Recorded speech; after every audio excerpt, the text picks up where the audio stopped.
একটা পুরনো ভাঙা বাড়ির সামনে এসে থামে একটা পরিবার। চারপাশ ভয়ঙ্কর নীরব, শুকনো গাছ, কাক উঠছে, বাতাসের অদ্ভুত গর্জন। বাবা বলে, এত বড় বাড়ি, তাও এত সস্তায়। ভাগ্য আমাদের কি? মা ধীরে পা বাড়িয়ে ফিসফিস করে, জানি না কেন ভেতরে ঢুকতেই শরীরটা কেমন কাঁপছে। কি বাড়ির ভেতরে ঢুকতেই দেখা যায় ধুলো, ভাঙা আসবাবপত্র, জাল জঙ্গল। ঘরের ভেতরটা অস্বাভাবিক ঠান্ডা, যেন কারো শ্বাস পাশেই ভাসছে। হঠাৎ সব জানলা বন্ধ থাকা সত্ত্বেও পর্দাগুলো নড়তে শুরু করে। মায়ের মনে হয় কেউ ওদের দিকে তাকিয়ে আছে। ঠিক তখনই ছোট মেয়েটা মায়ের কানে ফিসফিস করে বলে, মা, ওইখানে কেউ দাঁড়িয়ে আছে কি? ক্যামেরা যায় অন্ধকার করিডোরে, কিন্তু সেখানে কেউ নেই। হঠাৎ দেয়ালে ঝোলানো একটা পুরনো ছবি কেঁপে ওঠে। মা আতঙ্কে পিছিয়ে যায়। কে কে আছে এখানে? এক ঝলক ছায়া দেয়ালে সরে যায়, আবার মিলিয়ে যায়। চারপাশে শুধু নিস্তব্ধতা আর ভয়ের হাওয়ার শব্দ। হঠাৎ সব লাইট নিভে যায়। অন্ধকারের মাঝে মেয়েটার কণ্ঠ শোনা যায়, মা, ওই আন্টি হাসছে কি? ক্যামেরা ধীরে ধীরে ফোকাস করে। অন্ধকার করিডোরের শেষে দাঁড়িয়ে আছে এক ভৌতিক মহিলা। ঝাপসা মুখ, লম্বা কালো চুল, ফ্যাকাশে ত্বক, আর চোখ দুটো জ্বলজ্বল করছে। ভয়ঙ্কর চিৎকার ভেসে পুরো বাড়িটা হঠাৎ কেঁপে ওঠে, সব লাইট আবার জ্বলে ওঠে। মা বাবা হতবাক হয়ে একে অপরের দিকে তাকায়, কিন্তু ছোট মেয়েটা চুপচাপ করিডোরের দিকে তাকিয়ে থাকে। তার চোখ ভয়ে স্থির, ঠোঁট কাঁপছে। ঠিক তখনই উপরের ঘর থেকে ভারী পায়ের শব্দ।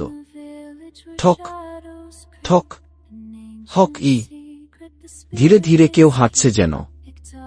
বাবা চিৎকার করে ওঠে, কে আছে উপরে? বেরিয়ে আসো।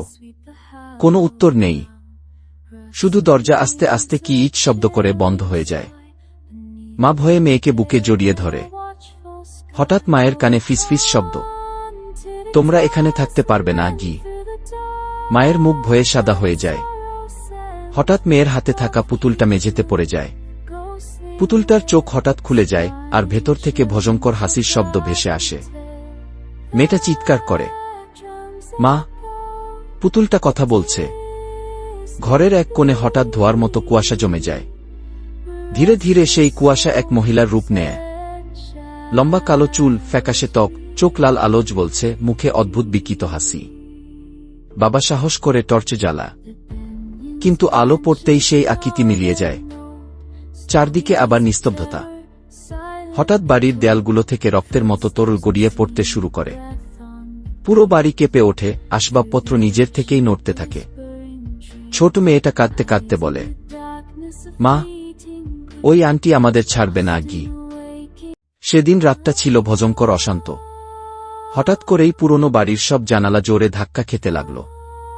বাইরে ঝড়ো হাওয়ার শব্দে পুরো বাড়িটা কেঁপে উঠছিল। বাবা টর্চ হাতে নিয়ে করিডোরে হাঁটছিলেন। তার চোখে টান টান উত্তেজনা, মনে হচ্ছিল অন্ধকারের ভেতর কেউ যেন লুকিয়ে আছে। এদিকে মা মেয়েকে বুকের ভেতর শক্ত করে জড়িয়ে ধরেছিল। ছোট্ট মেয়েটি কাঁপা গলায় বলল, মা, দেখো, সিডির মাথায় ওই আন্টি দাঁড়িয়ে আছে গি। মা চোখ তুলে তাকাতেই দেখে সিডির ওপর দাঁড়িয়ে আছে সেই ভয়ঙ্কর মহিলা। এলোমেলো চুল, রক্তলাল চোখ, আর ধীরে ধীরে নিচে নেমে আসছে। হঠাৎই ঘরের দরজা নিজে থেকেই বন্ধ হয়ে গেল। এক অদ্ভুত ভয়ঙ্কর হাসির শব্দ প্রতিধ্বনি তুলল চারদিকে। এই সময় মেয়েটির হাতে থাকা পুরনো পুতুলটা বাতাসে ভেসে উঠল, তারপর জোরে মাটিতে পড়ে ফেটে গেল। পুতুলের মুখ থেকে টপটপ করে রক্ত পড়তে লাগল। মা আতঙ্কে চিৎকার করে উঠতেই হঠাৎ করে সব আলো নিভে গেল। চারদিক অন্ধকার, শুধু শোনা যাচ্ছিল ভারী শ্বাস প্রশ্বাসের শব্দ। শেষ মুহূর্তে বাবা টর্চটা জ্বালাতেই দেখা গেল তার একেবারে সামনে দাঁড়িয়ে আছে সেই ভয়ঙ্কর মহিলা, রক্তলাল চোখে তাকিয়ে আছে তার দিকে। বাবার সামনে দাঁড়িয়ে ছিল সেই ভয়ঙ্কর মহিলা। রক্তলাল চোখে তার দৃষ্টি এতটাই তীব্র ছিল যেন বাবার বুক কেঁপে উঠল। হঠাৎই ঘরের ভেতর আসবাবপত্র একে একে নড়তে শুরু করল। টেবিল, চেয়ার সব নিজে থেকেই উল্টে পড়ছিল। ঘরের চারদিকে অদ্ভুত এক চিৎকারের শব্দ ভেসে আসছিল। মা মেয়েকে আঁকড়ে ধরে কান্নায় ভেঙে পড়ল। ছোট্ট মেয়েটি চিৎকার করে বলল, মা, ও আমাদের নিতে এসেছে। সেই মুহূর্তে বাতাস এত জোরে বইতে লাগল যে জানালা ভেঙে গেল। ভেতরে অন্ধকার ছেয়ে গেল, আর সেই অন্ধকার থেকে বেরিয়ে এলো অনেকগুলো হাত, যেগুলো সরাসরি মেয়েটির দিকে বাড়িয়ে দিল। বাবা মরিয়া হয়ে টর্চের আলো সেই দিকে ফেলতেই দেখা গেল মেয়েটিকে টেনে নিতে চাইছে সেই ভয়ঙ্কর মহিলা। বাবা এগিয়ে গিয়ে জোরে চিৎকার করলেন, তুমি ওকে নিতে পারবে না। হঠাৎই মেঝেতে রক্ত দিয়ে অদ্ভুত সব চিহ্ন আঁকা হতে লাগল।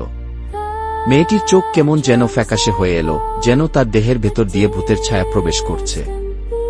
মা ভয়ে চিৎকার করে উঠল, না, আমার মেয়েকে ছেড়ে দাও। শেষ দৃশ্যে দেখা গেল ঘরের ভেতর বাতাস ঝড়ের মতো বইছে, জিনিসপত্র ছুড়ে ছুড়ে পড়ছে, আর ছোট্ট মেয়েটির দেহ ধীরে ধীরে ভেসে উঠছে বাতাসে। ঘরের ভেতর অন্ধকার আরো ঘনীভূত হল। হঠাৎ বাতাস বন্ধ হয়ে যায়। ছোট্ট মেয়েটি আস্তে আস্তে মাটিতে নেমে দাঁড়াল। তার চোখে আগুনের মতো লাল আভা। মা কাঁদতে কাঁদতে এগিয়ে গেল, বাবু, তুমি আমার মেয়ে, প্লিজ আমার কাছে ফিরে আসো। কিন্তু মেয়েটি ধীরে ধীরে হাসল। সেই হাসির সাথে চারপাশে ভেসে উঠল অচেনা কান্নার শব্দ। দেয়ালের আয়নায় দেখা গেল আরেকটা ছায়া, অন্য এক শিশুর মুখ, একদম একই রকম। বাবা হতভম্ব হয়ে বলল, এটা আমাদের মেয়ে না গি? হঠাৎ করে আলো নিভে গেল, কেবল মেয়েটির লাল চোখ জ্বলজ্বল করছে। এরপর সবকিছু নিস্তব্ধ হয়ে গেল, ঘর ফাঁকা, কেউ নেই। শেষে শুধু ক্যামেরা ধীরে ধীরে ফোকাস করল আয়নায়। সেখানে এক অচেনা শিশুর ভৌতিক হাসি এখনো ভেসে উঠছে। ও এখনো আছে সেই বাড়িতেই। আর লেখা আসলো, দ্য স্টোরি নেভার এন্ডস, গি।